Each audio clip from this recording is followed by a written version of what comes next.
Imagine a fleet so vast it blots out the horizon. Not a few dozen ships, but hundreds. The largest wooden vessels ever built, floating palaces with 9 masts, carrying a small city's worth of sailors, soldiers, diplomats, and scholars. This was the Ming treasure fleet in the early 1400s, commanded by the legendary Admiral Zheng He. From China, they sailed west to Indonesia, India, Arabia, and the east coast of Africa. They projected power, established trade, collected tribute, and showcased the staggering might of the Ming Dynasty. It was the most formidable navy the world had ever seen. And then, China chose to burn it. I'm Admiral Zheng He, and this is Empire Builders, the rise and fall of civilizations. To understand why a civilization would destroy its own greatest tool of global influence, we have to understand what the treasure fleets were for. They weren't out for conquest in the traditional sense. They weren't colonizing. This was a projection of soft power, a majestic, floating demonstration of the Yongle Emperor's mandate. The fleets returned with exotic goods. Giraffes from Africa were considered auspicious dragons, and with envoys from dozens of kingdoms who bowed before the Son of Heaven. It was geopolitics as theater, and China was the undisputed star of the show.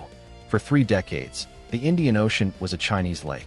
But all empires are conversations between ambition and resources, between outward vision and inward fear. The treasure fleets were astronomically expensive. They were built from priceless hardwood, funded by imperial coffers drained by massive projects like the Forbidden City and the wars against the Mongols.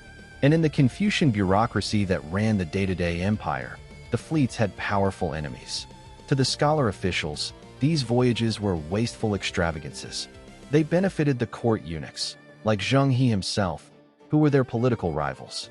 True statecraft, in the Confucian view, was about nurturing the heartland, perfecting agriculture, and defending the northern borders from steppe nomads, not sailing to the ends of the earth.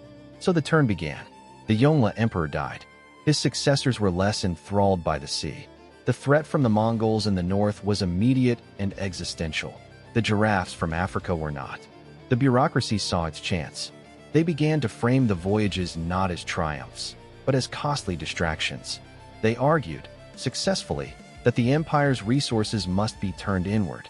And then, they took the most decisive, symbolic action imaginable. In the 1470s, they not only halted the voyages, they destroyed the navigational charts and the shipyards. They let the greatest fleet in history rot at anchor. And according to some accounts, they burned many of the majestic treasure ships themselves. It was a deliberate, conscious act of forgetting.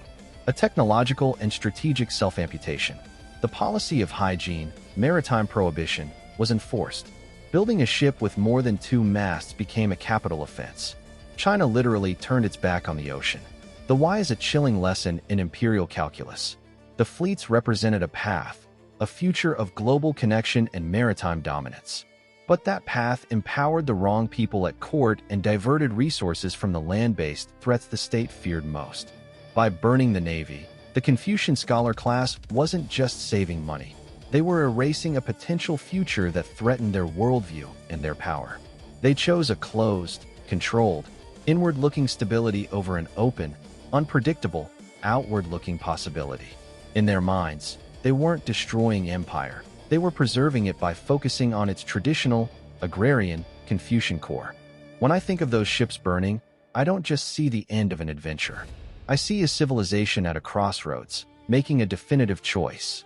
They saw 2 versions of their empire, and they chose the walls over the waves. It secured their rule for another 2 centuries, but it also left the Indian Ocean, and eventually the world, wide open for the very different kind of seafaring empires that would soon rise in Europe. Empires that chose the waves, for better and for worse. The Ming had the means to rule the seas, but decided the cost was not just in silver, but in their very identity. Sometimes, the most powerful act of an empire builder is not expansion, but deliberate, devastating retreat. For Light Knot Studios, I'm Admiral Zheng He. Our archival research and scriptwriting are supported by our patrons. To dive deeper into the sources, visit us at https://www.lightknotstudios.com.